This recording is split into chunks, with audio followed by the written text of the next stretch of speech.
असं आहे, सामना हा वृत्तपत्र नाही आहे, हा उद्धव ठाकरेचा काळा पैसा सफेद करण्याची ही एक कंपनी आहे।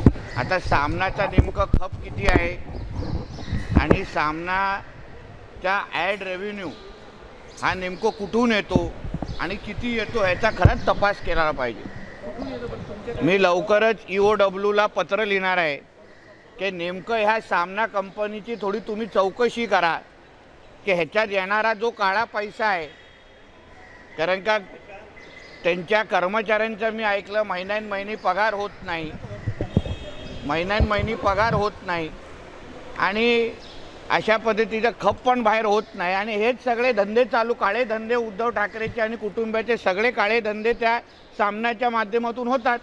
म्हणून लवकरच याची चौकशी व्हावी आर्थिक गुन्हे खात्यातून आणि सगळ्या काय गोष्टी बाहेर आहे। आला मोठा शहाणा पंडित नितेश राणे।